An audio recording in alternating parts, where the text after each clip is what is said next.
السلام علیکم ورحمۃ اللہ وبرکاتہ۔ ناظر اکرام، جہالت دیوبند کا یہ ایپیسوڈ 6۔ جیسا کہ کافی عرصے سے ہم جہالت دیوبند پہ ویڈیوز بنا رہے ہیں، اسی طرح آج بھی ہمارا ویڈیو جہالت دیوبند پر بیس ہے۔ آج ہم ان کی ورڈلیس اور جاہلانہ عبارات ایکسپوز کریں گے جو یہ عام عوام سے چھپاتے ہیں۔ یہ آپ کے سامنے ایک اسکین نظر آ رہا ہے۔ اس کتاب کا نام ہے بلغۃ الحیران۔ یہ کتاب دیوبندی مذہب کے ایک جانی مانی شخصیت شیخ حسین علی نے لکھی ہے۔ یہ رشید احمد گنگوہی کا شاگرد ہے اور یہ اپنی کتاب تفسیر ہے جو وہ بلغۃ الحیران میں لکھتا ہے۔ اس کے صفحہ 157 اور 158 ہے۔ اللہ تعالیٰ کو اس وقت تک بندے کے عمل کا پتہ نہیں چلتا جب تک وہ بندہ عمل کر نہ لے۔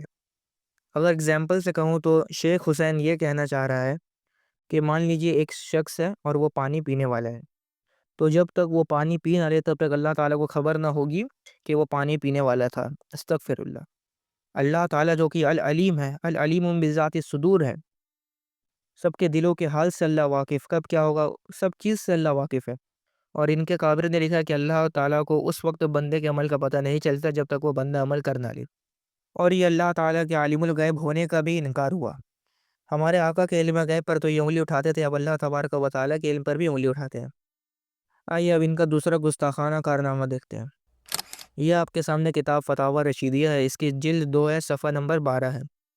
اس پہ دیوبندیوں کے فاؤنڈر قاسم نانوتوی کا ایک خاص پارٹنر مولوی رشید احمد گنگوہی لکھتا ہے، رحمت للعالمین ہونا حضور صلی اللہ تعالیٰ علیہ وسلم کی کوئی خاص صفت نہیں ہے، معاذ اللہ۔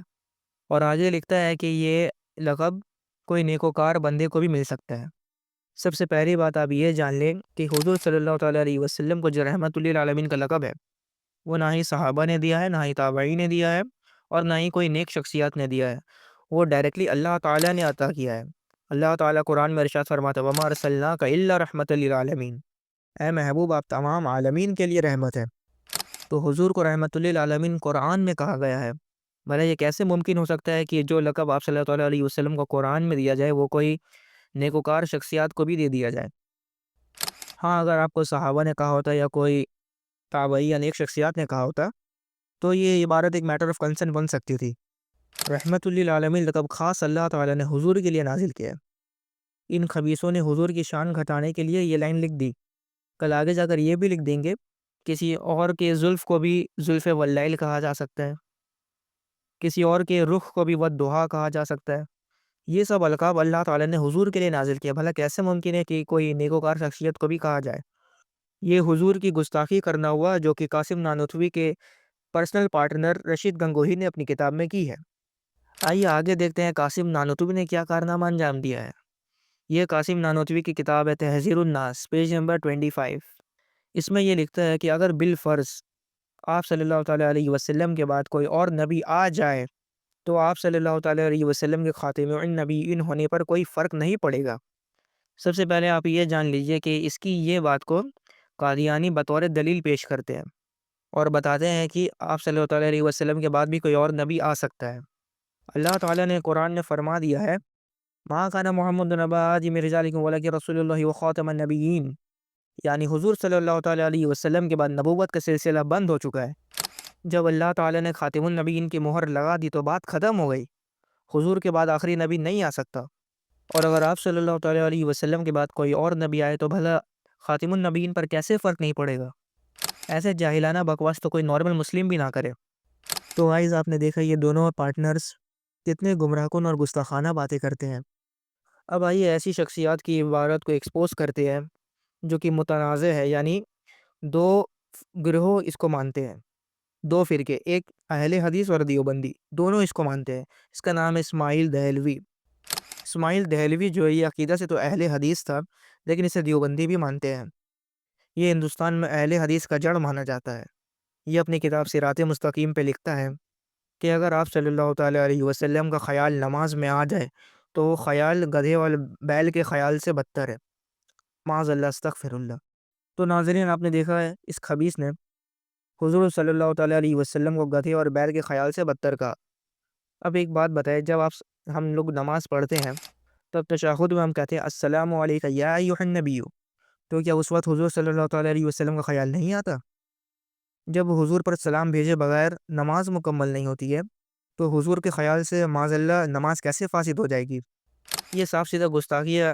اہل حدیث تو یہ اس عبارت سے بچ جاتے ہیں کیونکہ وہ کہتے ہیں کہ یہ عبارت عبدالحی دیوبندی نے لکھی ہے۔ بہرحال وہ ایک الگ بحث ہے، لیکن دیوبندی آج بھی اسے چھاپتے ہیں اور یہ گستاخی آج بھی صراط مستقیم کتاب میں موجود ہے۔ یہ آپ کے سامنے کتاب تقویۃ الایمان ہے، اس کا بھی مصنف اسماعیل دہلوی ہے۔ اس میں یہ لکھتا ہے کہ معاذ اللہ صلی اللہ تعالیٰ علیہ وسلم مر کر مٹی میں مل گئے، استغفر اللہ۔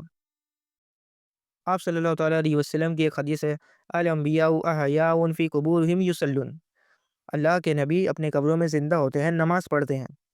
یہ تو ڈائریکٹلی اہل سنت و جماعت کے عقیدے سے ہی انکار کرنا ہوا، اور یہ کہہ رہے ہیں کہ مر کر مٹی میں مل گئے، یہ تو ایک اور حدیث کا ریجیکشن ہو گیا۔ یہ آپ کے سامنے سنن نسائی کی حدیث موجود ہے اور بالکل صحیح حدیث ہے۔ اس میں آپ دیکھ سکتے ہیں، اس میں لکھا ہوا ہے آپ صلی اللہ تعالیٰ علیہ وسلم نے فرمایا کہ اللہ نے زمین کو حرام کر دیا کہ وہ انبیاء علیہ السلام کے جسم کو کھائیں۔ پوری دنیا کو یہ قرآن و حدیث سکھانے کا دھونس دیتے ہیں اور ان کے اکابر نے خود قرآن و حدیث کے خلاف باتیں لکھی ہے۔ بہرحال اعلیٰ حضرت نے اسماعیل دہلوی کی تکفیر تو نہیں کی ہے، کیونکہ اسماعیل دہلوی کی توبہ مشہور ہے، اس کی توبہ جو بہت مشہور ہے، اس کے بنا پر اعلیٰ حضرت نے اس کی تکفیر نہیں کی۔ لیکن اس کا یہ مطلب نہیں کہ اس کو ریسپیکٹ سے دیکھا جائے گا، کیونکہ اس نے ایسی ایسی گستاخیاں کی، اور بھی بہت ساری عبارتیں اس کی موجود ہے۔ ایک مشہور عبارت ہے اس میں، جس میں اس نے یہ لکھا ہے، اللہ تبارک و تعالیٰ کی ذات کے آگے ہر ذات چوڑا و چمار سے بھی زیادہ ذلیل ہے، معاذ اللہ، استغفر اللہ۔ اور اس میں یہ گستاخ کہتے ہیں کہ اسماعیل دہلوی نے توحید بیان کی ہے۔ یہ کیسی توحید ہے جس میں تمام مخلوقات کی گستاخی ہو جا رہی ہے؟ ہر ذات میں آپ صلی اللہ تعالیٰ علیہ وسلم کا بھی ذات آ گیا، انبیاء علیہ السلام، صحابہ اکرام، اولیاء اکرام، سب اس میں سب کی گستاخی ہو گئی، اور بھی ان کے اکابر کی ایسی گستاخی بھرے پڑے ہیں جس پر آگے انشاءاللہ اور بھی ویڈیوز آتے رہیں گے۔ اس ویڈیو کو لائک کریں، چینل کو سبسکرائب کریں، کمنٹ کریں اور بیل نوٹیفیکیشن آن کرنا نہ بھولیں۔